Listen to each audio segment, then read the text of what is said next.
ao coração dos esposos, ao coração dos pais. É uma mensagem para a gente.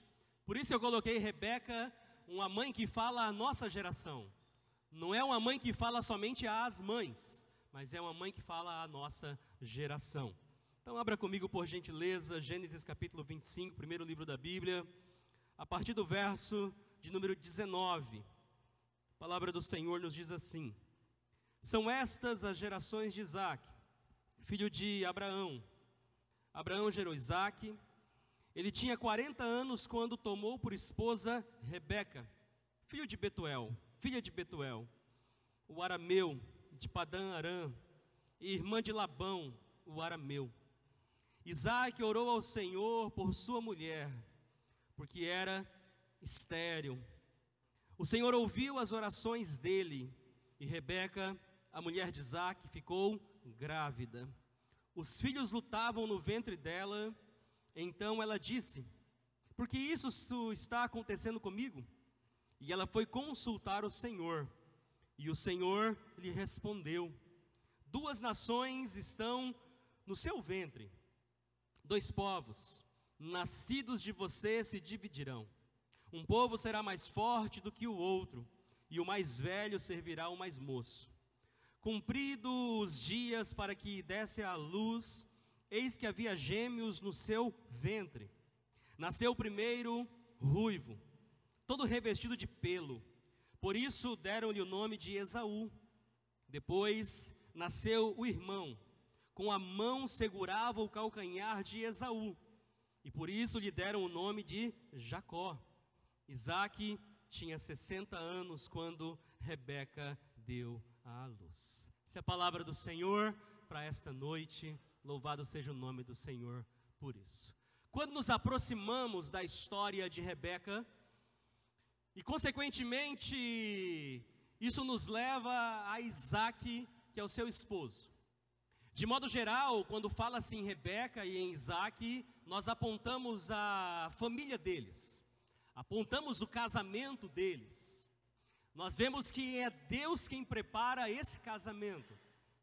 É Deus quem escolhe esse casal para viverem uma família, como família, viverem com a bênção, viverem segundo a família da aliança. E nós já observamos nesse chamado para esse casamento entre Rebeca e Isaque, como Rebeca é uma mulher diferente. Rebeca é uma mulher prestativa. Rebeca é uma mulher que entende os desígnios de Deus. Rebeca é essa mulher que também é hospitaleira. Rebeca é uma mulher diferente, o seu caráter fala muito por ela.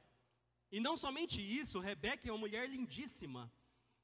Das Escrituras, nós podemos citar Rebeca, as filhas de Jó, são mulheres lindas. Quando a Bíblia diz que a mulher é bonita, é porque ela era diferente das outras mulheres. Então Deus preparou Isaque para Rebeca e Rebeca para Isaque, e a gente trabalha essa família no contexto de casamento. E a gente se esquece de observar a Rebeca como mãe. Rebeca é essa mulher que foi uma mãe que tem muito a nos ensinar. E eu queria que nós olhássemos hoje esse texto e mais alguns, em pelo menos 3 partes, que vai nos ajudar hoje a entender como Rebeca é essa mãe que fala à nossa geração, que fala a você que é mãe, que fala a você que é pai, que fala a mim que sou pai, que fala a nós que somos filhos. Rebeca é um exemplo de mulher, de uma mãe que fala à nossa geração. E nós vamos ver isso em 3 partes. A primeira parte é que Rebeca é uma mãe pela providência divina. Rebeca é uma mãe pela providência divina. Por que eu digo isso? Por uma razão muito simples. O texto vai dizer que Rebeca era uma mulher estéril. E durante 20 anos de casamento, Rebeca não pôde ter um filho. E o contexto da época nos aponta que as mulheres que eram estéreis, elas tinham sobre elas um desígnio que era profundamente constrangedor, acachapante, violento com a estrutura de um coração e principalmente de uma mulher. Dizia acerca das mulheres estéreis que elas eram amaldiçoadas por Deus. porque elas não poderiam prolongar a espécie não, as gerações da família. Eram mulheres que Deus pesou a sua mão. Você vai se lembrar da angústia de Ana, orando no templo, angustiada porque não tinha filhos, porque no contexto de Israel, à época, era uma mulher amaldiçoada. E durante 20 anos, essa mulher convive com essa tristeza, com essa angústia, convive com esse sentimento de não poder gerar um filho, ou uma filha. E é aí que a gente vai encontrar uma mensagem muito importante acerca, agora não de Rebeca, mas acerca de seu esposo. Quando eu disse que Rebeca como mãe fala a nossa geração, ela vai falar agora com os esposos, com o marido, na figura de seu esposo Isaque, nesse contexto de maternidade. Porque o texto vai dizer que não foi Rebeca quem orou para que ficasse grávida. Possivelmente ela tenha orado, mas o autor de Gênesis vai dizer para a gente que quem orou para que Rebeca engravidasse foi o seu esposo. Rebeca tinha um homem de oração ao seu lado. Rebeca tinha um homem que intercedia por ela, que não somente a amava, que não somente cuidava dela, que não somente era o provedor da sua casa. Rebeca tinha um homem de Deus ao seu lado, um homem de oração, que não somente orava por ela, mas orava com ela. Porque tem uma diferença enorme para nós esposos, maridos, em orar pela nossa esposa, no contexto da individualidade da oração, mas orar com elas. Eu e a Joyce somos casados há muitos anos e, por incrível que pareça, nós temos nos últimos meses cultivado esse segredo do casal. Porque nós sempre oramos uns pelos outros. Eu sei que minha esposa é a minha mulher de oração, é o meu alicerce da espiritualidade, eu sou dela. Mas nós incluímos na agenda da nossa família uma oração como casal. Nós investimos o nosso tempo de qualidade orando juntos. Eu ouvindo a oração dela, ela ouvindo a minha oração, e nós orando juntos como um casal de Deus. E como o Senhor tem trabalhado na nossa história, porque a gente incluiu isso que Isaque já tinha com a sua esposa. Ele não orava somente por ela, ele orava com ela. E é aí que vem a primeira aplicação para você que está aqui, que é homem casado, ou que está querendo se casar. Rebeca, no contexto de sua maternidade, nos aponta o seu esposo como modelo de homem de Deus. Homem que ora pela sua esposa e homem que ora com a sua esposa. O segredo desse encontro de espiritualidade está fundamentado na oração. E é interessante que os estudiosos, os rabinos, que estudavam a história de Israel vão dizer que no dia em que o Senhor atendeu o pedido de Isaque, esse esposo levou a sua esposa ao Monte Moriá. E no Monte Moriá, ele orou com ela e por ela. O Senhor ouviu a oração, interrompeu a esterilidade dela e lhe concedeu a graça de ser mãe, de gerar filhos. Possivelmente você que já está nesse ambiente de igreja há muitos anos e conhece a história, você vai se lembrar que Moriá foi o lugar onde Abraão levou Isaque para oferecê-lo a Deus em sacrifício. E no Monte Moriá, o Senhor disse para Abraão interromper o sacrifício, porque ele havia entendido que Abraão tinha dado tudo para Deus, inclusive o seu filho. E no Monte Moriá há uma expressão que norteia essa caminhada: o Senhor proverá. Aquele pai e aquele filho serviam a um Deus que era um Deus de providência, que proveu aquela cena, um cordeiro. Abraão iria sacrificar o seu filho, mas o Senhor interrompeu aquele sacrifício de fé e deu a ele um cordeiro, e o sacrifício não aconteceu. No Monte Moriá o Senhor proverá. E foi nesse monte, Edson, que esse homem de Deus levou a sua mulher para orar com ela e orar por ela, e ela ficou grávida. Há uma autoridade sobre os homens de Deus, há uma autoridade sobre os homens do Senhor, de orar pelas suas mulheres ou com as suas mulheres, e milagres, intervenções divinas acontecerem. Rebeca fica grávida pela oração e intercessão do seu esposo. Para que você tenha uma ideia da profundidade da oração do casal, da oração quando o homem e a mulher se unem para orarem juntos, Juba, orarem juntos, não um pelo outro, do ponto de vista da separação, de cada um cuidando da sua espiritualidade. Eu o cito sempre aqui porque é um dos meus autores favoritos. C.S. Lewis vai dizer que a oração, a intimidade com Deus é mais profunda do que uma relação sexual entre um homem e uma mulher. Tamanha profundidade de conexão que há entre a oração nossa ao nosso Deus, C.S. Lewis vai dizer que é mais profundo do que a relação entre um homem e uma mulher. Agora imagine, esses homens e essas mulheres que partilham uma relação tão íntima de afeto e intimidade, e eles têm vergonha de orarem juntos, não é? Tem vergonha de passar momentos de oração juntos.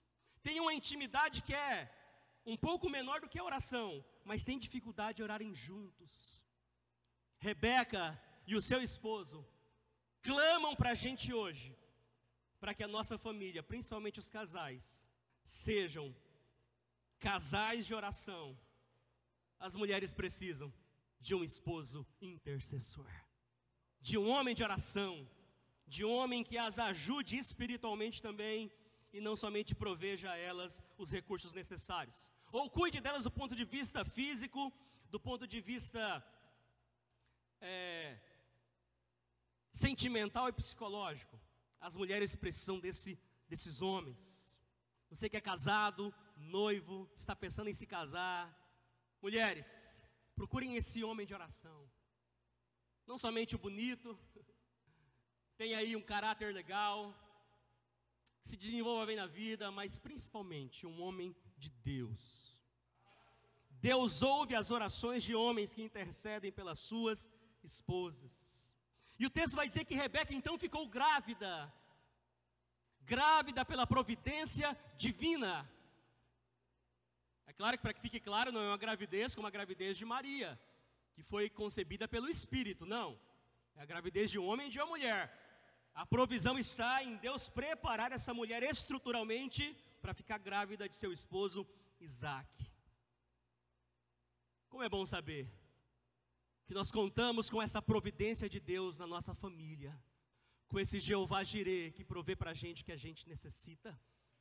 Vocês que estão aqui, que são mães, não pensem que a gravidez só se torna milagre quando há uma intervenção em esterilidade. Não. Você que é mãe, gerar um filho é um milagre da vida. Refletir sobre a gravidez, refletir sobre os processos de uma gravidez, o contexto humano de um nascimento. Mulheres, vocês são demais. As contrações, o cuidado com o filho, a maternidade, o amor. Mulheres, vocês são demais. Mulheres que fazem parte da providência de Deus, do milagre da vida. Agora Rebeca não é somente essa mulher ou essa mãe pela providência divina. Rebeca também fala muito a nós hoje, porque Rebeca também é uma mãe de oração. Ela não é somente uma mãe pela providência divina, Rebeca também é uma mulher de oração, uma mãe de oração. Vejamos como isso acontece no texto, a partir do verso 22. Os filhos lutavam no ventre dela. Então ela disse: porque isso está acontecendo comigo? E ela foi consultar o Senhor. E o Senhor lhe respondeu: 2 nações estão no seu ventre, 2 povos, nascidos de você, se dividirão. Um povo será mais forte do que o outro, e o mais velho servirá o mais moço. Cumpridos os dias para que desse à luz, eis que havia gêmeos no seu ventre. Aqui a gente já puxa um gancho, que Deus é poderoso para fazer infinitamente mais do que a gente pede ou pensa. Rebeca só queria um filho ou uma filha, ela recebeu gêmeos. Há poder de Deus disponível para a sua família, por meio da oração. Ele faz mais do que a gente pensa ou pede. E por que ela é uma mãe de oração? Meus amados irmãos, à época não havia ultrassom. 3D, nem pensar. Talvez exista até mais do que isso. Ela não sabia o que havia no ventre dela. Mas o texto vai dizer que havia um incômodo no ventre daquela mulher, de modo que ela refletiu: o que está acontecendo comigo? O texto hebraico vai dizer que havia um esmagamento dentro do ventre dela. O autor revela que eram gêmeos. Quem escreve a partir do que já havia acontecido vai dizer que eram gêmeos. Mas a mulher que está vivendo a história e está dentro da história não sabia. Os incômodos, essa luta dos dois filhos. O que essa mulher faz? Ela vai consultar ao Senhor acerca dos seus problemas, acerca desse incômodo, do que estava acontecendo com ela. Ela ora acerca dela, porque os incômodos eram com ela, e ora acerca do filho, porque era uma gravidez. Rebeca fala a nós nessa noite, que se há uma característica que mulheres de Deus precisam ter, mães principalmente, são mães de oração, que oram acerca do seu coração, da sua vida, dos seus dramas, das suas implicações, das suas sensibilidades, mas ora também acerca dos seus filhos. Mães de joelhos, filhos de pé. Mães intercessoras, filhos como flechas na mão de Deus. O segredo do sucesso dos nossos filhos não está somente na boa educação, não está somente no futuro que a gente prepara para eles, não está somente no ensino das Escrituras, não está somente nisso. O segredo dos nossos filhos como flechas nas mãos de Deus está no coração de uma mãe que ora pelos seus filhos, que clama a Deus por seus filhos, que consulta a Deus acerca de seus filhos. Porque a gente sabe que filhos às vezes dão muitos problemas para a gente, dependendo da idade em que ele está vivendo. E as mães que estão aqui hoje, existe a repreensão, a exortação, o papo reto, um tanto de coisa a gente pode fazer com os nossos filhos. Mas se há uma coisa que a gente tem, um segredo de sucesso para os nossos filhos, é que nós pais e vocês mães sejam mulheres de oração. Coloquem, mulheres, mães, os filhos de vocês debaixo dos joelhos de vocês, e eles serão como flechas nas mãos do Senhor, serão bênçãos em nome de Jesus. Rebeca é essa mãe de oração,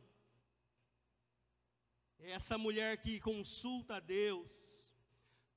Agora, o texto é intrigante, porque a resposta de Deus vai dizer que 2 nações estavam dentro do ventre dela. Ela teria gêmeos. E é constrangedora a resposta de Deus, porque ela interrompe a naturalidade do processo. Ora, Deus vai dizer que o menor servirá o maior. Aliás, perdão, o maior servirá o menor. O mais velho servirá o mais novo. A resposta de Deus é constrangedora, vemos como isso se dá no texto. Verso de número 23. Duas nações estão no seu ventre, a resposta que Deus dá a ela. Dois povos, nascidos de você, se dividirão. Um povo será mais forte do que o outro. O mais velho servirá o mais novo. E é a partir dessa palavra que muitos desdobramentos se dão na história do povo da aliança. Muitos desdobramentos se dão aqui. Mas o que isso nos revela é que Deus responde a oração de mãe. Só que às vezes não é aquilo que a mãe quer ouvir, mas sim aquilo que Deus quer fazer. Amém, mães? Porque de modo geral, você que é mãe, nós que somos pais também, nós estabelecemos um plano de crescimento, um plano de carreira, um plano de existência para os nossos filhos. Não é assim? A gente pensa neles. Aí vem Deus e diz não. Não é a sua vontade. Você vai orar, você vai educar, você é parte importante do processo, mas é a minha vontade no coração dos filhos de vocês. Tem hora que o Pedro fala que quer ser pastor, aí eu fico feliz. Sabe que é criança, né? Ele fala que quer ser um tanto de coisa. Depende do momento histórico que ele está vivendo, ele quer ser um monte de coisa. Mas quando ele fala que quer ser pastor, eu falo, meu Deus, que ele seja um homem da palavra, um pregador, um cuidador de um rebanho. Eu fico muito feliz. Mas eu sei que para além do que eu vou colocar no coraçãozinho dele, há uma vontade soberana de Deus na história. Mães, pais, fiquem tranquilos. Quem está cuidando dos filhos de vocês é Ele. Às vezes ele pode sair do que você planejou para ele. Às vezes ele pode estar vivendo uma vida que você não quer que ele viva. Pai, mãe, fiquem tranquilos. Deus está no controle dos filhos de vocês. Ele é soberano da história deles. Essa mãe de oração recebe essa palavra que é constrangedora e desemboca em muitos outros contextos da história desses meninos. E aí nascem os gêmeos, e eles são completamente diferentes. Diferentes demais. Veja comigo já o nascimento, verso 24. Cumprindo os dias para que desse à luz, eis que havia gêmeos no seu ventre. Nasceu o primeiro, ruivo, todo revestido de pelo, por isso deram-lhe o nome de Esaú. Esaú em hebraico significa vermelho, de modo que o pelo daquele menino, daquela criança era vermelho. Depois nasceu o irmão, com a mão agarrada no calcanhar do seu irmão de Esaú. Por isso lhe deram o nome de Jacó. Jacó no texto hebraico é usurpador, enganador. Ele já nasceu agarrado no calcanhar do seu irmão. Se você conhece a história, você vai saber que Jacó é uma personagem controversa. Mas o Senhor o resgatou e o transformou em Israel. Lhe deram o nome de Jacó. Isaac tinha 60 anos quando Rebeca deu à luz. Então nascem os gêmeos.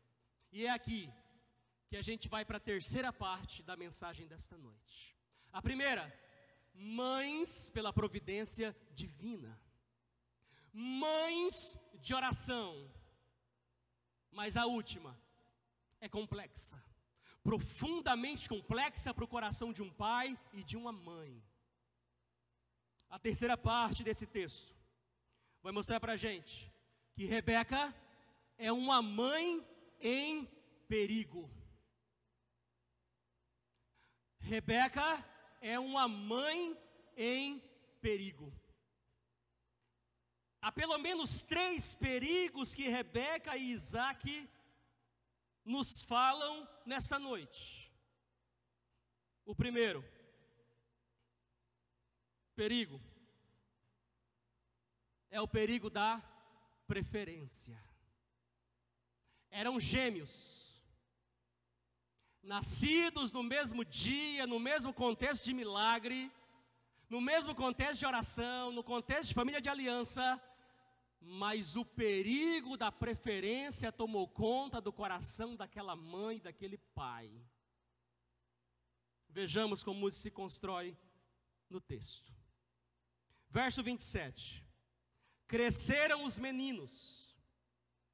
Esaú tornou-se caçador, homem do campo. Jacó, porém, era homem pacato, morava em tendas. Isaque amava Esaú, porque se saboreava de sua caça.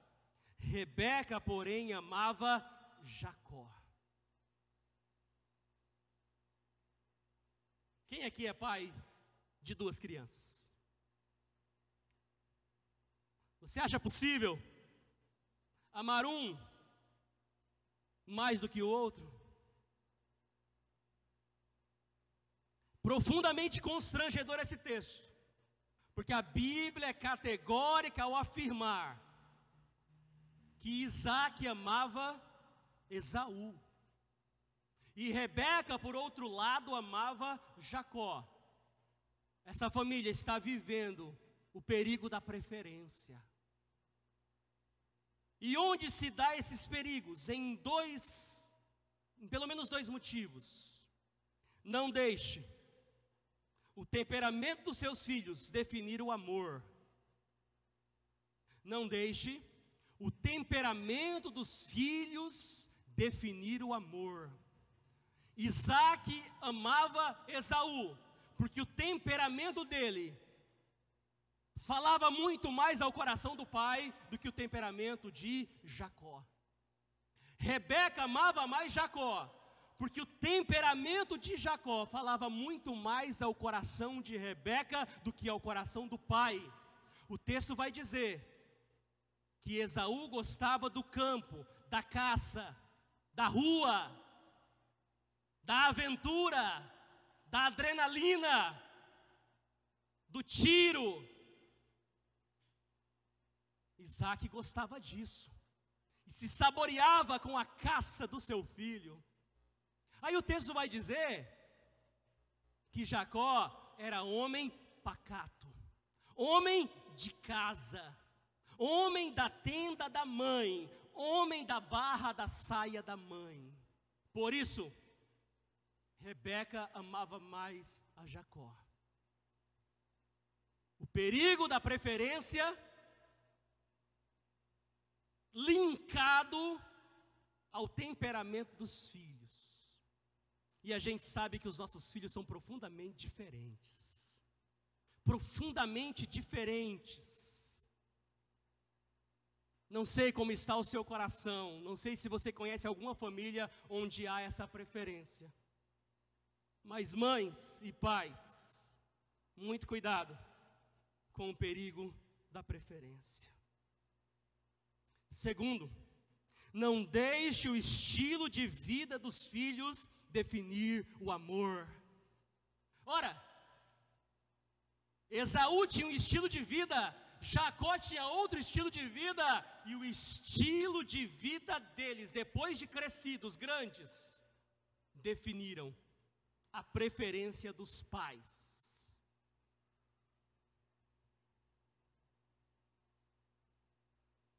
Uma mãe em perigo, um pai em perigo, o perigo da preferência. E a gente entendendo esse contexto, das diferenças e também da similaridade que há entre os nossos filhos, nós precisamos amá-los igualmente. E não somente amá-los igualmente, fazê-los entender que a gente os ama igualmente, porque aqui também é um erro. Jacó sabia que a sua mãe o amava mais. Esaú também sabia que o seu pai o amava mais. Era uma família totalmente fragmentada, colcha de retalhos. Rebeca grita a nós nessa noite, principalmente pais: cuidado com o perigo da preferência. Segundo perigo, cuidado com o perigo da amargura.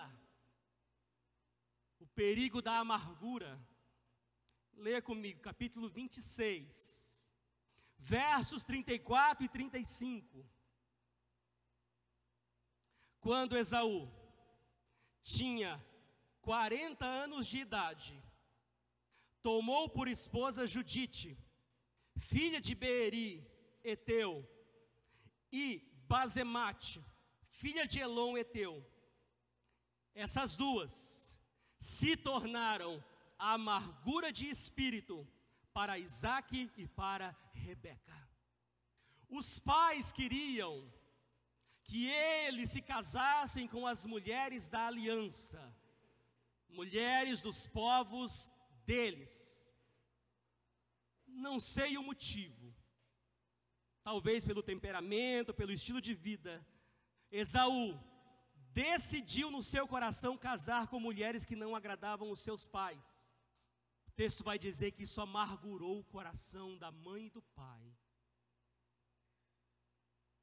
Só que, como Isaque amava mais a Esaú, ele compreendeu o seu filho.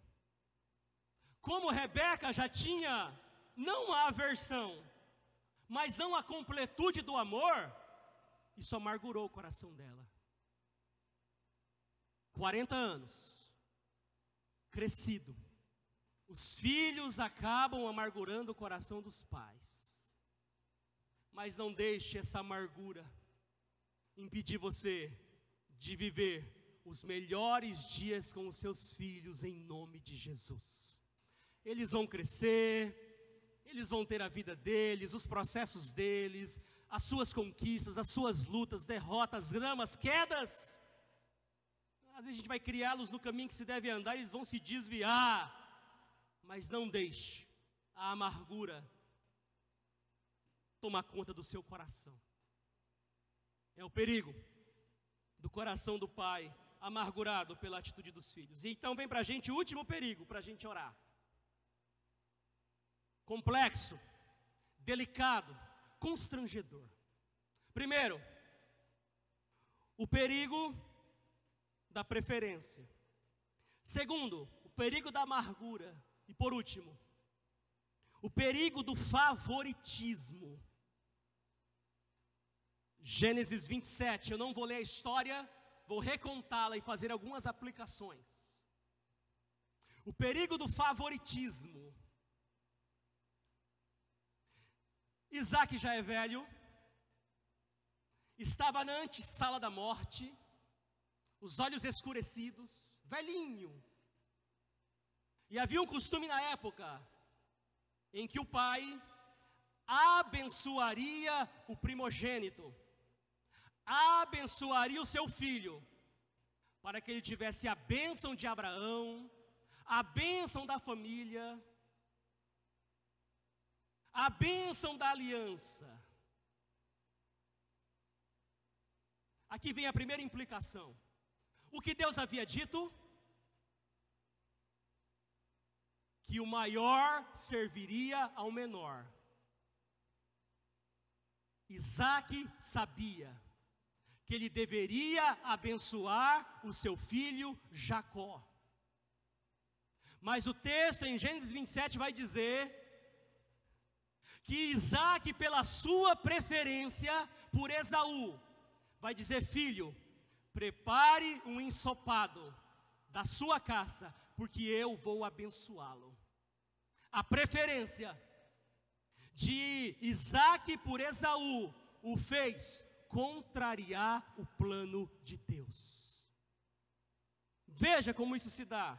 Capítulo 27, somente os versos 1 e o verso 2. Quando Isaque envelheceu e os seus olhos se enfraqueceram a ponto de não mais poder ver, chamou Esaú, seu filho mais velho, e lhe disse: meu filho. Esaú responde: aqui estou.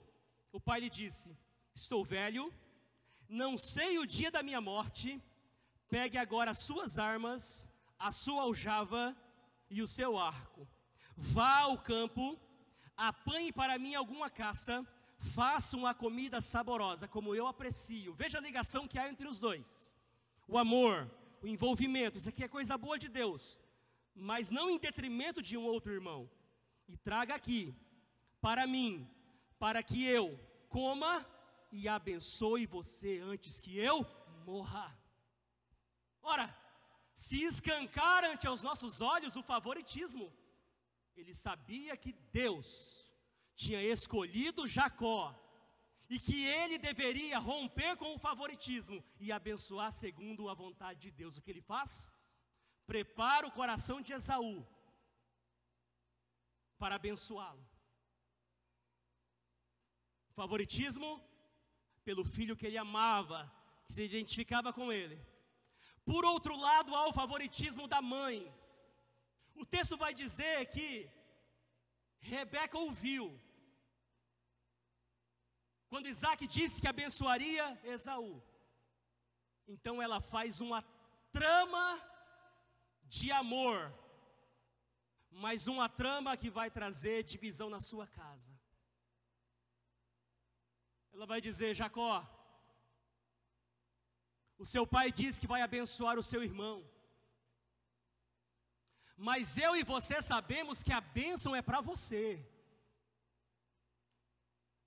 Nós sabemos que Deus foi quem disse que a bênção é para você. Então ela arma um plano. Enquanto Esaú sai para a caçada, você conhece a história. Rebeca pede para Jacó matar um animal, tirar o couro e colocar o couro em seus braços, porque Esaú era peludo. Ela pega as roupas de Esaú, veste em seu filho Jacó. Ela mesma prepara uma comida saborosa, porque ela conhecia o paladar do seu esposo. Ela diz: Jacó, pegue o ensopado. Você está com o pelo como o do seu irmão, com o cheiro do seu irmão. Vá até o seu pai, para que ele coma e te abençoe. Ela amava Jacó. Só que essa trama não é segundo a vontade de Deus, é uma trama de preferência de coração. O texto vai dizer que quando Jacó entra na presença de Isaac, lhe dá o ensopado e fala com o seu pai,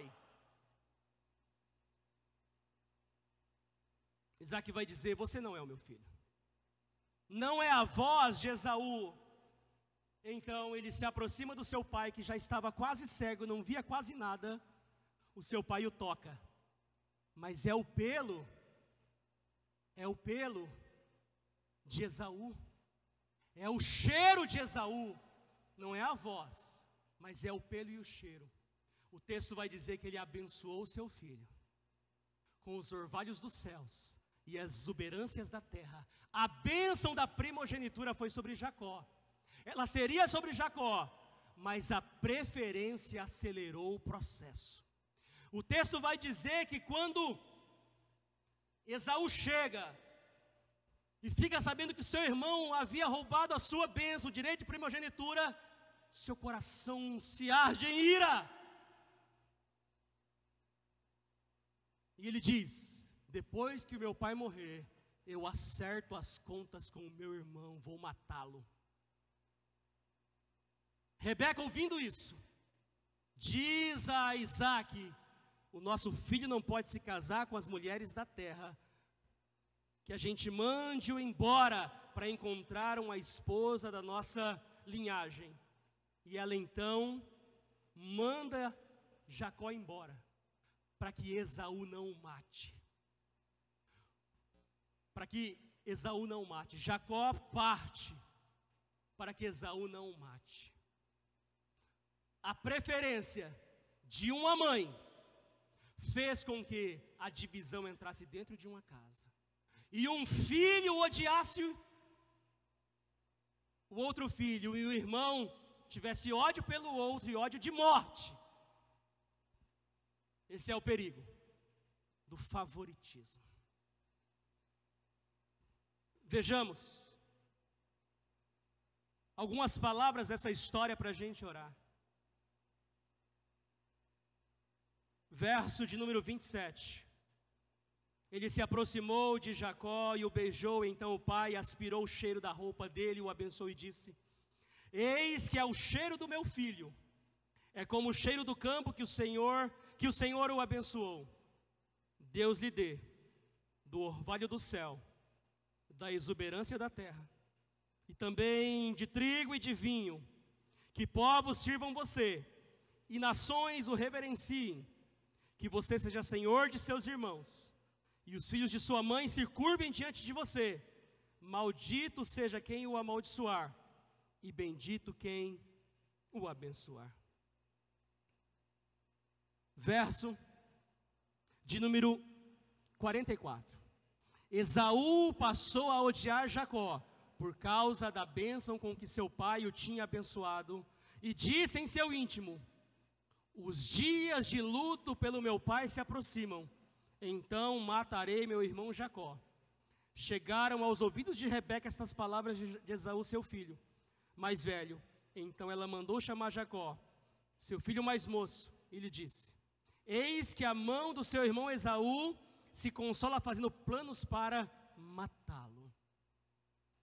E essa família se desintegra em 3 perigos: o perigo da preferência, o perigo da amargura e o perigo do favoritismo. Mães também têm os seus perigos na educação dos filhos. Para amarrar a história, Jacó vai embora, passam-se pelo menos 21 anos, quando ele volta, o texto vai dizer que ele quer comprar o coração do seu irmão com as suas riquezas, mas Deus já o havia transformado no processo, quando Deus tem um encontro com ele, e os dois dão um abraço do perdão, e voltam a serem irmãos, segundo a vontade de Deus, porque para cada um o Senhor tinha uma bênção, já estava no decreto de Deus. Os estudiosos vão dizer que Rebeca morreu antes, e não pôde ver a reconciliação dos filhos. Meus amados irmãos, nós corremos muitos perigos na criação dos nossos filhos. Que essa palavra traga entendimento ao nosso coração. O que aprendemos dessa história é que as mães, vocês são humanas. Apesar de nós chamarmos vocês de heroínas, vocês são humanas. Apesar de chamarmos vocês de heroínas, vocês são passíveis de erros. Por isso, com acertos e erros, mamães, vocês são dignas de serem honradas, porque vocês têm o chamado de Deus para o milagre da vida, para a bênção de ser mãe. Deus está no controle das nossas histórias, em nome de Jesus. Amém? Espero que Rebeca tenha falado a nossa geração nessa noite, em nome de Jesus. Quero convidar vocês a se colocarem em pé para a gente ter um momento de oração.